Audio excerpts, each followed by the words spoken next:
Lecture 3 physics chapter 9 માં આગળ અભ્યાસ કરીશું વિદ્યાર્થીઓ। તો લેક્ચર 3 નો પહેલો પ્રશ્ન કંઈક આ પ્રમાણે છે, હાઇડ્રોલિક પ્રતિબળ, કદ પ્રતિબળ અને કદ વિકૃતિ સમજાવો। બરાબર, હાઇડ્રોલિક પ્રતિબળ, કદ પ્રતિબળ અને કદ વિકૃતિ સમજાવવાની છે। પહેલા આપણે અભ્યાસ કર્યું સંગત પ્રતિબળ, સંગત વિકૃતિ, પછી અભ્યાસ કર્યો આકાર પ્રતિબળ, આકાર વિકૃતિ, અને હવે આપણે અભ્યાસ કરીશું કદ પ્રતિબળ અને કદ વિકૃતિ। આમાં એક નવું પ્રતિબળ આવ્યું છે, હાઇડ્રોલિક પ્રતિબળ। બરાબર, તો પહેલા આપણે હાઇડ્રોલિક પ્રતિબળ સમજીએ વિદ્યાર્થીઓ। તો એના માટે શું કરીએ, કોઈ અનિયમિત આકારનો એક પદાર્થ લીધેલો છે।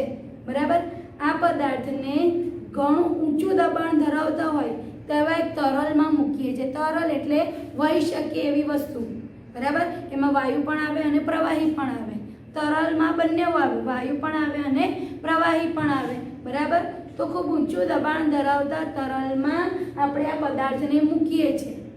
તો તરલ શું કરશે, આ પદાર્થને બધી બાજુએથી સરખું પ્રેશર આપશે। બરાબર, જો તમે જોઈ શકો છો બધી બાજુએથી એ પદાર્થ પર શું લાગી રહ્યું છે, દબાણ લાગી રહ્યું છે। કોના દ્વારા? તરલ દ્વારા। બરાબર, તો દબાણ લાગે છે તો શું થાય છે, એ પદાર્થના આકારમાં ફેરફાર થયા સિવાય શેપ ચેન્જ નહીં થતો, શેપ એનો એ જ રહે છે। આકારમાં ફેરફાર થયા સિવાય એના કદમાં ઘટાડો થઈ ગયો। જુઓ, પહેલા કદ આટલું હતું, હવે કદ આટલું થઈ ગયું। કદમાં શું થઈ ગયું કહેવાય, ઘટાડો થઈ ગયો કહેવાય। તો કદમાં ઘટાડો થયો, આકાર એનો એ જ। કેટલો ઘટાડો થયો તો કે ડેલ્ટા વી જેટલો ઘટાડો થયો। બરાબર, તો આના કદમાં ઘટાડો થાય તો પદાર્થની અંદર તમને ખબર છે પુનઃસ્થાપક બળ ઉદ્ભવે।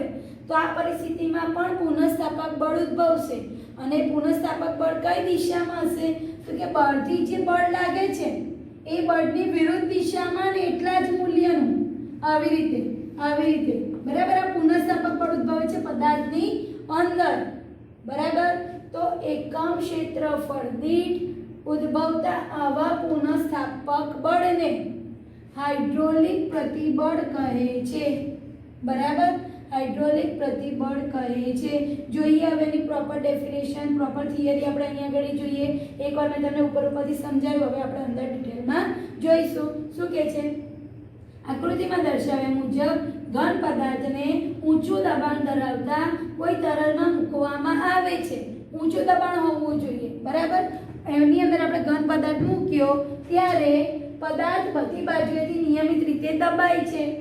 તરલ વડે પદાર્થની સપાટીના દરેક બિંદુએ લંબરૂપે બળ લાગે છે। તરલ શું કરશે, પેલા પદાર્થની સપાટી હશે ને લંબરૂપે, આમ પદાર્થની સપાટી આમ હોય તેનું લંબરૂપે, પદાર્થની સપાટી આમ ગઈ તેને લંબરૂપે। બરાબર, લંબરૂપે એટલે કે 90 ના કોણે બળ લગાડે છે અને પદાર્થ હાઇડ્રોલિક સંકોચનમાં છે તેમ કહેવાય। એટલે પદાર્થ દબાયો તો એ હાઇડ્રોલિક સંકોચન થયું કહેવાય। બરાબર, પરિણામે ભૌતિક આકારમાં ફેરફાર થયા સિવાય, યાદ રાખવાનું છે શેપ ચેન્જ નહીં થતો, માત્ર એનું કદ ઘટે છે। ફેરફાર થયા સિવાય તેના કદમાં ઘટાડો થાય છે। આ સ્થિતિમાં પદાર્થની અંદર ઉદ્ભવતું પુનઃસ્થાપક બળ તરલ દ્વારા લાગતા બળ જેટલું જ પરંતુ વિરુદ્ધ દિશામાં હોય છે। પદાર્થની અંદર મેં તમને કહ્યું કે બળથી પેલું જો દબાણ લગાવે તો પદાર્થની અંદર પણ પુનઃસ્થાપક બળ ઉદ્ભવે, અને પુનઃસ્થાપક બળ કઈ દિશામાં હોય તો કે બળથી જે બળ લાગતું હોય એની વિરુદ્ધ દિશામાં। ધારો કે તમને કોઈક દબાઈ રહ્યું છે તો તમારી પર જે બળ લાગે છે તો તમે પુનઃસ્થાપક બળ કઈ દિશામાં લગાડશો, તમારી સ્થિતિ પાછી પ્રાપ્ત કરવા માટે પુનઃસ્થાપક બળ કઈ દિશામાં લગાડશો તો કે જે બળ લાગે છે એની વિરુદ્ધ દિશામાં। બરાબર, તેટલા જ મૂલ્યનું આપણે બળ લગાડીશું આમ બળ। આથી પદાર્થ પર જો બળથી બળ લાગે તો એની અંદર પુનઃસ્થાપક બળ ઉદ્ભવ્યું, તો એકમ ક્ષેત્રફળ દીઠ આવા પુનઃસ્થાપક બળને હાઇડ્રોલિક પ્રતિબળ કહે છે। બરાબર, અહીંયા આગળ કદમાં ફેરફાર થયો એટલે કદમાં ફેરફારને કારણે પ્રતિબળ ઉદ્ભવ્યું, તે પ્રતિબળને કદ પ્રતિબળ કહે છે। બરાબર, દબાણને કારણે ઉદ્ભવતી વિકૃતિ, આ વિકૃતિ જ આવી કહેવાય ને, કદમાં વિકૃતિ આવી કહેવાય।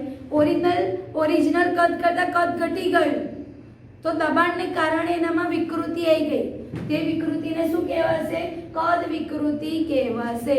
શેપમાં ફેરફાર થઈ ગયો એટલા માટે, બરાબર.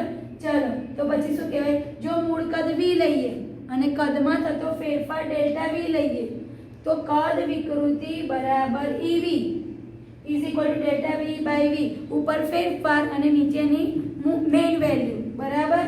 જે સાચું કદ હોય એ અને ઉપર કદમાં થતો ફેરફાર એટલે delta v by v is equal to ev, બરાબર. તો વિદ્યાર્થીઓ કદ વિકૃતિ થઈ, કદ પ્રતિબળ થયું અને હાઇડ્રોલિક પ્રતિબળ થયું, બરાબર. ત્રણેય ટોપિક અહીંયા આગળ પૂરા થયા.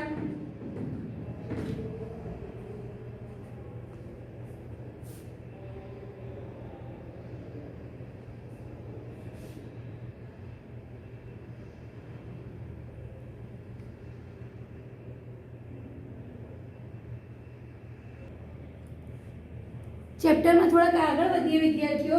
એક કામ કરીએ, અત્યાર સુધી આપણે જેટલું ભણીએ એની એકવાર સમરી જોઈ લઈએ, બરાબર. સમરીમાં આપણે શું જોઈએ તો કે એના પારિમાણિક સૂત્રો અને એના એકમો જોઈએ. ધારો કે આપણે પ્રતિબળ ભણ્યા, પ્રતિબળ તો 3 પ્રતિબળ હતા, બરાબર. કયા 3 પ્રતિબળ? પહેલું પ્રતિબળ હતું સંગત પ્રતિબળ,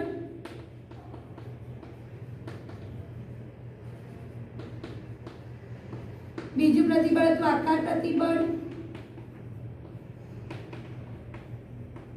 અને ત્રીજું પ્રતિબળ હતું હમણાં જે આપણે ભણ્યા એ કદ પ્રતિબળ, બરાબર. ચાલો, સંગત પ્રતિબળની અંદર પાછા 2 ભાગ હતા.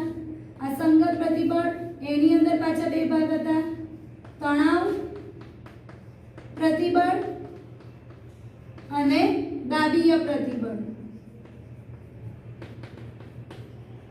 આમાં કશું નતું. આકાર પ્રતિબળ ખાલી આકાર પ્રતિબળ જ હતું, કદ પ્રતિબળમાં પણ કોઈ ભાગ નતો. આને શેના વડે દર્શાવે સંગત પ્રતિબળને? તો પ્રતિબળને મેં તમને કહ્યું સિગ્મા વડે. તો sigma is equal to F by A, એકમ ક્ષેત્રફળ દીઠ જે પુનઃસ્થાપક બળ ઉદ્ભવે એને કહેવાય સંગત પ્રતિબળ, બરાબર. આકાર પ્રતિબળમાં પણ એવું જ, F બાય A, બધામાં પ્રતિબળ સેમ જ આવશે, સિગ્મા બરાબર F બાય A, બરાબર. પ્રતિબળ છે એટલે સૂત્ર સેમ જ આવશે, ભલે તે આકાર હોય, કદ હોય કે સંગત હોય, બરાબર. ચલો બધાને એકમો જોઈએ તો તમને ખબર છે એકમ પણ સેમ, ન્યૂટન પર મીટર સ્ક્વેર, ન્યૂટન પર મીટર સ્ક્વેર અને ન્યૂટન પર મીટર સ્ક્વેર. પારિમાણિક સૂત્ર વિચારીએ, ન્યૂટન એટલે m1 l1 t - 2 અને મીટર સ્ક્વેર એટલે l2 ઉપર જશે એટલે માઈનસ થઈ જશે એટલે m1, આનું પારિમાણિક સૂત્ર શું બનશે? m1 l - 1 t - 2. બધાનું પારિમાણિક સૂત્ર same, m1 l - 1 t - 2, m1 l1 l - 1 t - 2, બરાબર. આ શેના માટે? તો કે તમને MCQ માં પૂછાઈ શકે, એટલે કે MCQ માટે તમારે ખાસ યાદ રાખવાનું છે. પારિમાણિક સૂત્ર અને એકમ પૂછાઈ શકે. તમને એવું કહે કે તણાવ પ્રતિબળનું પારિમાણિક સૂત્ર તો આ જ આવશે, દાબીય પ્રતિબળનું પારિમાણિક સૂત્ર તો આ જ, આકાર પ્રતિબળ કે કદ પ્રતિબળ જેનું પારિમાણિક સૂત્ર કે એકમ પૂછાય તો આ જ લખવાના, બરાબર. પ્રતિબળ ભણ્યા. હવે વિકૃતિ જોઈએ. પ્રતિબળની વ્યાખ્યા આપણે લખી નાખીએ હોય તો સાઈડ પર, એકમ ક્ષેત્રફળ દીઠ ઉદ્ભવતા પુનઃસ્થાપક બળને કંઈપણમાં આકારમાં, કદમાં કે સંગતમાં, લંબાઈમાં, બરાબર. એ બધામાં જે પુનઃસ્થાપક બળ ઉદ્ભવે એને એકમ ક્ષેત્રફળ દીઠ કરી દઈએ તો એને શું કહેવાશે? ઉદ્ભવતા પુનઃસ્થાપક બળને પ્રતિબળ કહે છે, બરાબર. તો પ્રતિબળની વાર્તા બધી. હવે એક કામ કરીએ, વિકૃતિ જોઈ લઈએ વિદ્યાર્થીઓ. વિકૃતિ MCQ માટે ખાસ કામ, બરાબર. ચલો વિકૃતિ એની વ્યાખ્યા લખી નાખીએ. પદાર્થના પરિમાણમાં થતા ફેરફારને વિકૃતિ કહે છે. પદાર્થના પરિમાણમાં થતો ફેરફારને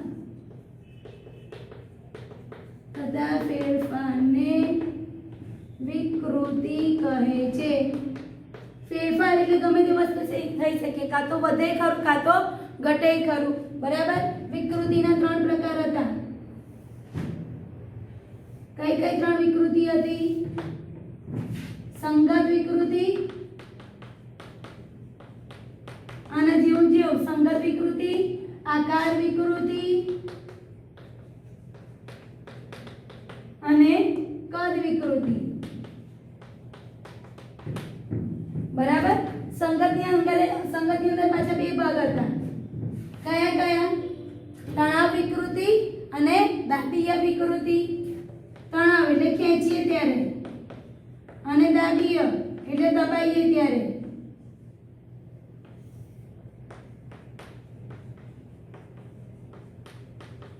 આમાં કોઈ ભાગ નતા, આમાં પણ કોઈ ભાગ નતા. બરાબર.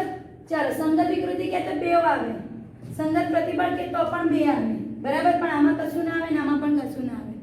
સૂત્ર જોઈએ વિદ્યાર્થીઓ. વિકૃતિ હતી એને E વડે દર્શાવતા હતા. EL બરાબર ડેલ્ટા L બાય L, અથવા તો સ્મોલ કેપિટલ L લખો તો પણ ચાલે. બરાબર.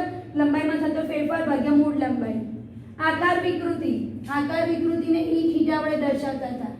એને કહેવાય ડેલ્ટા x બાય L, અને એટલે આયલું tan theta is equal to delta x by L, અને એને કહી દીધેલું theta. tan theta is nearly theta લીધેલું, તો થીટા બરાબર ડેલ્ટા x બાય L. કદ વિકૃતિને હમણાં આપણે જોઈ ગયા, EV વડે દર્શાવાય. તો EV બરાબર ડેલ્ટા V બાય V, ઉપર કદમાં થતો ફેરફાર અને નીચે મૂળ કદ. બરાબર. ચાલો એક કામ કરીએ વિદ્યાર્થીઓ, બધાના પારિમાણિક સૂત્રને એકમ વિચારીએ. તો જો આનું એકમ વિચારીએ તો લંબાઈમાં થતો ફેરફાર, ધારો કે 5 સેન્ટીમીટર છે, લંબાઈ થઈ 5.5, તો 0.5 સેન્ટીમીટરનો ફેરફાર થયો કહેવાય. તો ડેલ્ટા L ફેરફાર છે એ પણ સેન્ટીમીટરમાં મપાય, અને નીચે મેન લંબાઈ હતી એ પણ સેન્ટીમીટરમાં માપી. ઉદાહરણ તરીકે જો ના સમજ પડે તો સમજાવો વિદ્યાર્થીઓ. ધારો કે ડેલ્ટા L બરાબર 5.5 સેન્ટીમીટર આવ્યું, અને મેન લંબાઈ હતી L બરાબર 5 સેન્ટીમીટર. તો આ બેનો આપણે ભાગાકાર કરીશું તો સેન્ટીમીટર ઉડી ગયા, તો કોઈ પણ એકમ બચ્યો નહીં. તો વિકૃતિ કેવી થઈ ગઈ કહેવાય? એકમ રહિત. વિકૃતિ એકમ રહિત છે, તેનું પારિમાણિક સૂત્ર પણ ના બને ને. એકમ હોય તો પારિમાણિક સૂત્ર બને, એકમ જ નથી તો પારિમાણિક સૂત્ર નથી, એટલે પરિમાણ રહિત એવું કહેવાય. પરિમાણ રહિત. અહીંયા આગળ પણ એવું થશે, ડેલ્ટા x એટલે અંતર હતું, અને L લંબાઈ એ પણ મીટરમાં. ધારો કે આ મીટરમાં માપી, આ પણ મીટરમાં, આ સેન્ટીમીટરમાં માપી, આ પણ સેન્ટીમીટરમાં મપાય. તો સેન્ટીમીટર મીટર ઉડી જાય. તો એકમ રહિત, પરિમાણ રહિત. બરાબર. તો આ પણ શું થશે? એકમ રહિત અને પરિમાણ રહિત. આ પણ એવું થશે, કદમાં થતો ફેરફાર. તો જો ધારો કે આપણે કદમાં થતો ફેરફાર 0.6 લઈએ મીટર ક્યુબ, અને એનું મુખ્ય કદ હતું 6 મીટર ક્યુબ. ધારો કે તો મીટર ક્યુબ ઉડી ગયા. અહીંયા જે જવાબ આવ્યો આપણે તો એકમ અને પારિમાણિક સૂત્ર જોઈએ છે, તો એકમ તો ઉડી ગયો, તો શું કહેવાશે? એકમ રહિત અને પરિમાણ રહિત. એટલે અહીંયા વિદ્યાર્થીઓ તમારે યાદ રાખવાનું છે, કોઈ પણ વિકૃતિ હોય, કોઈ પણ વિકૃતિ, દરેક વિકૃતિ એકમ રહિત છે અને પરિમાણ રહિત છે. વિકૃતિનો કોઈ એકમ નથી, વિકૃતિનું કોઈ પારિમાણિક સૂત્ર નથી. અને કોઈ પણ પ્રતિબળ હોય તો બધા પ્રતિબળનો એકમ ન્યૂટન પર મીટર સ્ક્વેર છે, અને એનું પારિમાણિક સૂત્ર m1 L-1 અને T-2 છે. કોઈ પણ પ્રતિબળ હોય અને કોઈ પણ વિકૃતિ હોય તો એકમ નહીં, પરિમાણ નહીં. બરાબર. તો વિદ્યાર્થીઓ અહીંયા આપણે અત્યારે જે ભણ્યા એની 2 લેક્ચરની કે 3 લેક્ચરની સમરી અહીંયા પૂરી થઈ. બરાબર. હવે આપણે આગળ કંઈક નવું ભણીશું.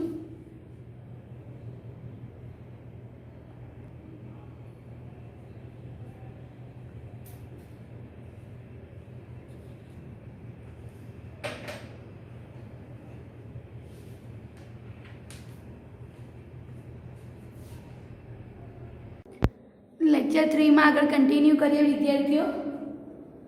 હુકનો નિયમ લખો અને સમજાવો. આના પહેલા આપણે પ્રતિબળના 3 પ્રકાર અને વિકૃતિના 3 પ્રકાર વિશે ભણી ગયા. બરાબર. હવે હુક નામના એક વૈજ્ઞાનિક હતા જેમણે પ્રતિબળ અને વિકૃતિ વચ્ચેનો સંબંધ આપ્યો. હુક નામના વૈજ્ઞાનિકે પ્રતિબળ અને વિકૃતિ વચ્ચેનો સંબંધ આપ્યો. તો એ સંબંધ શું છે? બરાબર. એ આ નિયમમાં દર્શાવેલો છે. તો ચાલો વિદ્યાર્થીઓ નિયમ જોઈએ. હૂકનો નિયમ બરાબર શું કહે છે? નાના વિરૂપણ માટે પ્રતિબળ અને વિકૃતિ એકબીજાના સમપ્રમાણમાં હોય છે. નાના વિરૂપણ માટે એટલે બહુ થોડુંક એનામાં ફેરફાર આવે. વસ્તુની લંબાઈમાં અથવા વસ્તુના આકારમાં અથવા વસ્તુના કદમાં બહુ જ થોડોક ફેરફાર આવતો એનું વિરૂપણ બહુ થોડુંક થતું હોય. લંબાઈમાં થોડોક વધારો કાં તો ઘટાડો થતો હોય, કદમાં થોડોક વધારો કાં તો ઘટાડો, એવી રીતે આકારમાં વધારો ઘટાડો થતો હોય બરાબર. તો જ્યારે થોડુંક વિરૂપણ થતું હોય ત્યારે વિકૃતિ અને પ્રતિબળ એકબીજાના સમપ્રમાણમાં હોય છે. એટલે ખાસ યાદ રાખવાની, બહુ નાના વિરૂપણ માટે પ્રતિબળ અને વિકૃતિ એકબીજાના સમપ્રમાણમાં હોય છે. પ્રતિબળ એટલે શું? તો કે પદાર્થની અંદર એકમ ક્ષેત્રફળ દીઠ ઉદ્ભવતા પુનઃસ્થાપક બળને પ્રતિબળ કહેવાય. અને વિકૃતિ એટલે શું? તો કે એના પર આપણે વિરૂપક બળ આપીએ તો એનામાં કંઈક ફેરફાર જોવા મળે એને કહેવાશે વિકૃતિ. બરાબર, વિકૃતિ આવી ગઈ, એનો આકાર બદલાઈ ગયો, એની લંબાઈ બદલાઈ ગઈ કે એનું કદ બદલાઈ ગયું, તેનામાં શું આવી ગઈ કહેવાય? વિકૃતિ આવી ગઈ કહેવાય. પ્રતિબળ એટલે શું? તો કે આપણે જ્યારે વિરૂપક બળ લગાડતા હોઈએ તે વિરૂપક બળની વિરુદ્ધ જ પદાર્થની અંદર જે પુનઃસ્થાપક બળ લાગે એને એકમ ક્ષેત્રફળ દીઠ લેવામાં આવે તો એને શું કહેવાશે? પ્રતિબળ કહેવાશે. તો નાના વિરૂપણ માટે પ્રતિબળ અને વિકૃતિ એકબીજાના સમપ્રમાણમાં હોય છે. બરાબર, ચાલો તો સ્ટેટમેન્ટ પત્યું. હવે સ્ટેટમેન્ટ પછી થોડું મેથડ સ્ટેપ જોઈએ.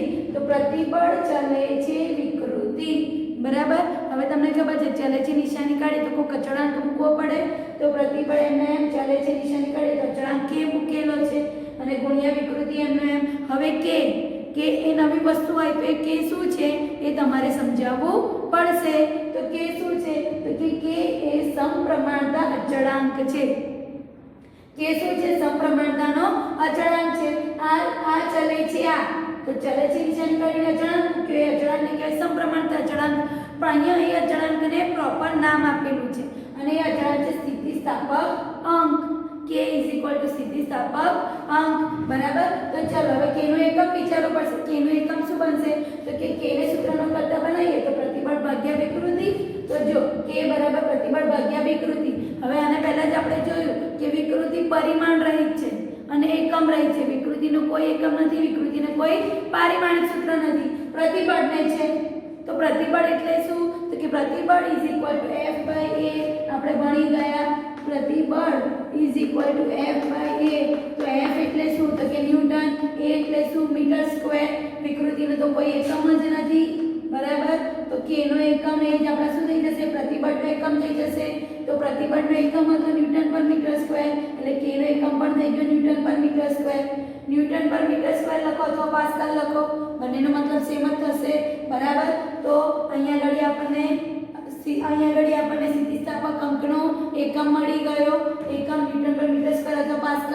એના પછી પારિમાણિક સૂત્ર વિચારીએ તો વિદ્યાર્થીઓ આપણને ખબર છે ન્યૂટન એટલે m1 l1 t - 2 અને નીચે મીટર સ્ક્વેર એટલે l2 ઉપર જશે એટલે માઈનસ થઈ જશે એટલે m1 l - 2 માંથી એક એટલે -1 t - 2.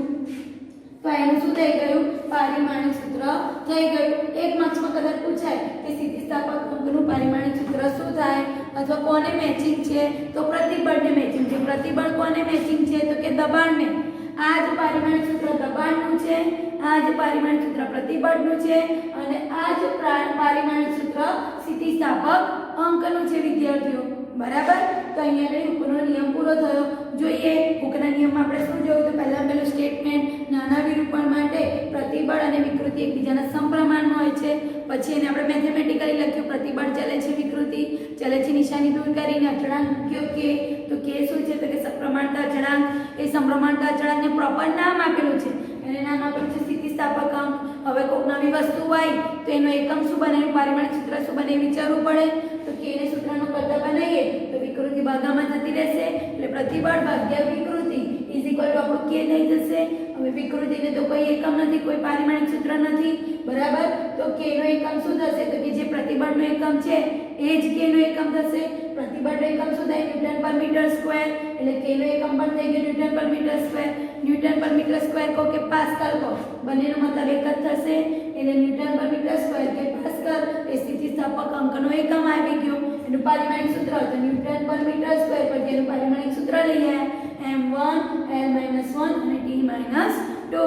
બરાબર વિદ્યાર્થીઓ, તો અહીંયા આગળ ઉપરનો નિયમ પૂરો થયો. હવે એની આગળનો નિયમ જોઈશું વિદ્યાર્થીઓ. એની આગળમાં પ્રશ્ન કંઈક 1 માર્ક્સનો આ રીતે પૂછાઈ શકે. આ પ્રશ્નો બધા નાના નાના છે, 1 કે 2 માર્ક્સમાં કામમાં લાગે એવા છે.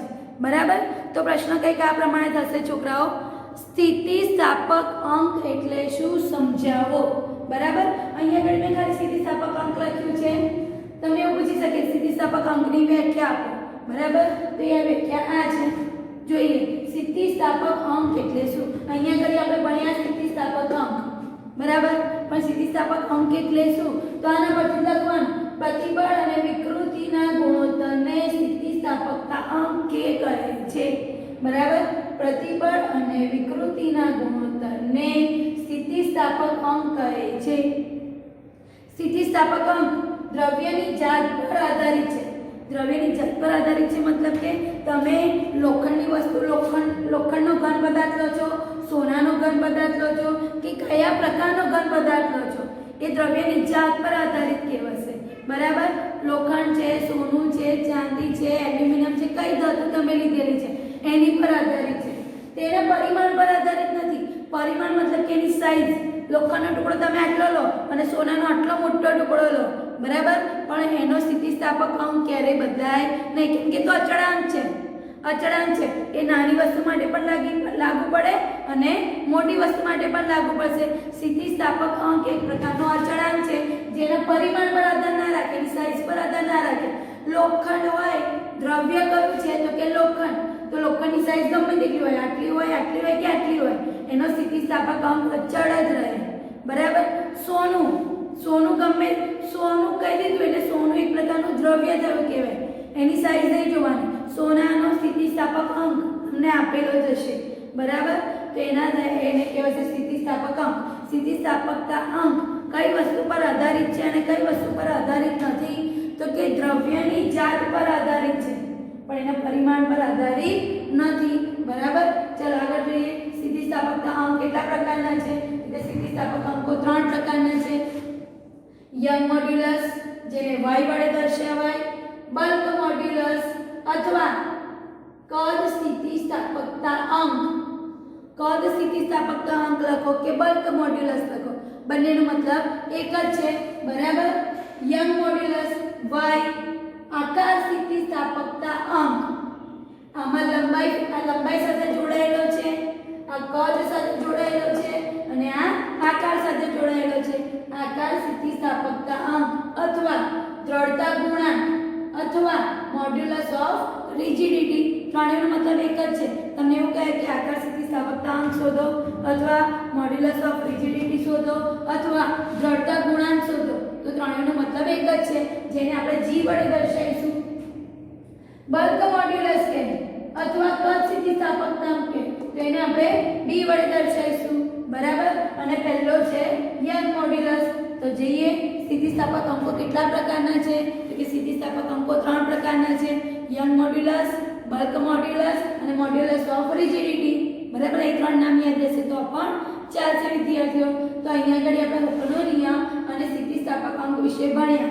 હવે આગળ આપણે આ ત્રણેય અંકો વિશે ડિટેલમાં અભ્યાસ કરીશું. બરાબર, જે ચેપ્ટરનું હાર્ટ કહેવાય, મેઇન ટોપિક કહેવાય, એ આ 3 અંકો જ છે વિદ્યાર્થીઓ. બરાબર, ચાલો તો જોઈએ આગળ.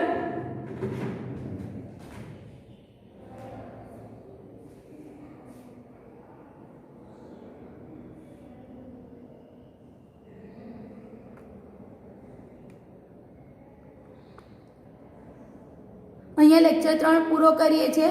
આ 3 વિશે વધારે ડિટેલમાં લેક્ચર 4 માં ભણીશું આપણે.